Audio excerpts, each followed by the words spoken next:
One, I think the Minister Hunter's on the. Yes, there he is on the television. Oh. Thanks, Minister. That's right.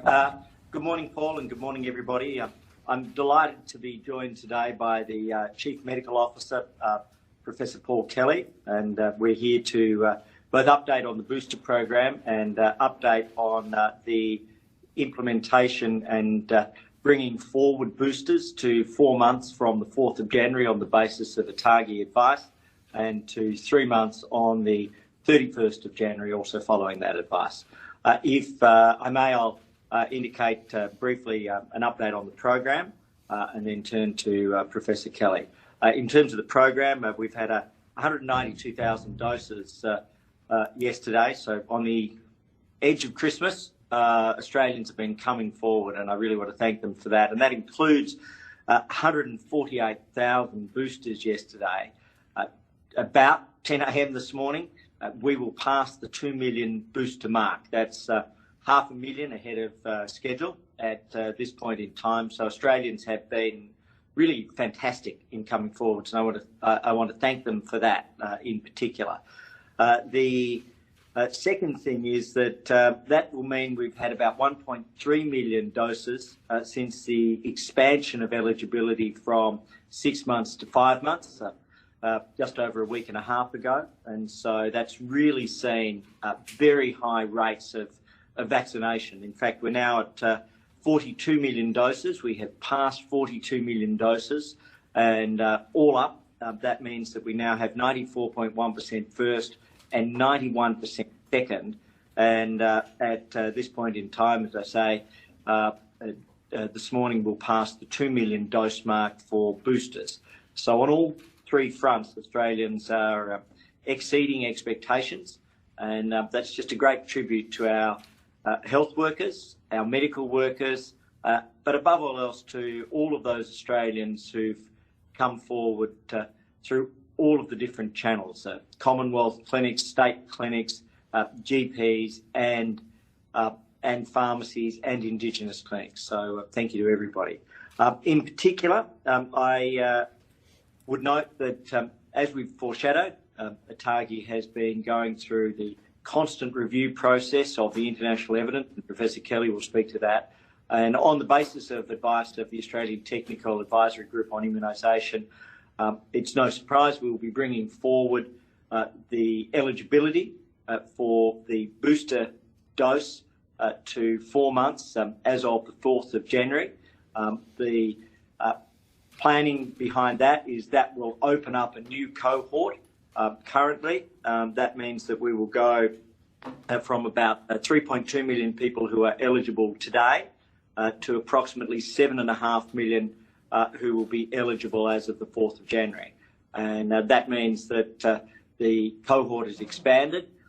It will be expanded again on the 31st of January to 3 months, and that will take it out to 16 million Australians who will be eligible at that point in time. And as we've said all along, eligibility is the beginning of access. It doesn't mean that somebody's overdue the very day they become eligible. These dates have been set out of an abundance of caution to give Australians early continued protection.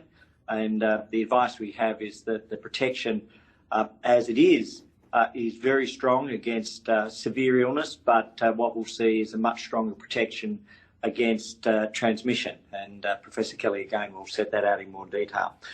The last element that I want to refer to, which follows the ATAGI advice, is that jurisdictions who believe that they have the capacity to bring forward any of these dates without displacing older and more eligible people in terms of those that have had a longer period between their second dose and the access to boosters, should feel free to do so. As an example, I was speaking with the Premier of South Australia last night. He believes they have very strong capacity, and so ATAGI has given jurisdictions freedom to move forward with their state clinics prior to then, if they have that capacity without displacing. And this is a very important principle, that the staged progressive program as quickly as possible is what we focused on, but focusing on the priority populations of the further someone has been from their second dose, the more important it is that they're vaccinated. By acting at 4 months and then progressively at 3 months, we're giving the highest priority to those who have the greatest distance in time from having been vaccinated. And this also follows the age cohort because of the way in which the primary courses were delivered. So it's protecting the oldest and the immunocompromised and giving them priority as is appropriate. So I really want to thank ATAGI for their tireless work, the TGA, the Therapeutic Goods Administration, the Scientific and Technical Advisory Group, which has been led by Professor Murphy. So all of those groups have contributed to giving the government the ability to make this decision off the basis, on the back of what I believe is the strongest medical advice in the world. The last thing I want to do is to announced that the Council of Elders, 14 members, has been released today. The chair is Ian Yates, a very distinguished Australian head of Council of the Ageing, and there are, amongst those 14 members, 5 males, 9 females.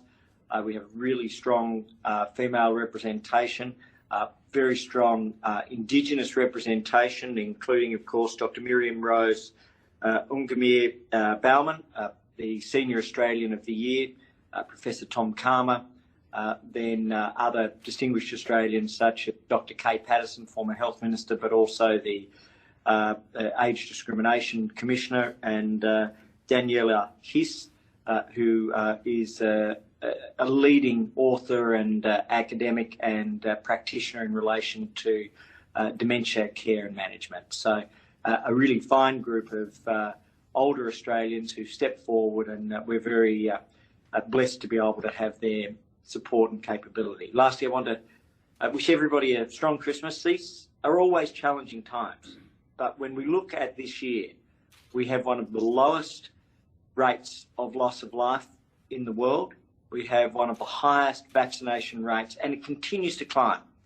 94.1% first doses, 91% second doses, and we've had one of the strongest economic recoveries with employment above what it was prior to the pandemic. So thank you to all Australians. Please keep coming forward for your boosters, and if you haven't had your first or second dose yet, it's more important than ever to have those doses. Professor Kelly? Thank you, Minister. I might start with that point. So this is about the change in the booster program advice from ATAGI, but a real call out to anyone in Australia who is currently eligible for their primary doses, those first 2 doses, that this is still the most important component of protection. We've seen a rise in intensive care patients in New South Wales in recent days. Almost all of those have been unvaccinated, not even a first dose, let alone a booster. So that still remains the #1 priority for the vaccination program. The changes today, as announced by the Minister on the basis of the ATAGI advice, I just would like to also join my voice to the Minister for thanking ATAGI for their work over the last week and indeed right throughout this process. It is very difficult making decisions as evidence is coming forward on a daily or even hourly basis. It is 4 weeks today since we found out about Omicron, this new variant of concern, and in those 4 weeks we have already gained a lot of information, and in the recent days even more information, particularly around severity and what is the effectiveness of vaccination programs around the world. So why has this announcement been made? There's 2 reasons to bring forward the booster dosing. The first one is as has been mentioned by the Minister, as has always been our main aim of the program, is to protect those that are most at risk of severe disease. So they remain our priority. Protecting people against severe disease remains our priority. The information we know, and as I say, it's been emerging only over the last few weeks about the protection of the vaccine. We know two key things. One is that there is a diminished but not completely, the protection does not completely disappear in relation to severe disease from the first 2 doses of the vaccine. It wanes over time, hence the time-based change in the boosters. The positive effect of that is that we do know now that boosters do protect and increase that protection against severe disease once that 3rd dose is given, or a 4th dose in the case of immunocompromised people.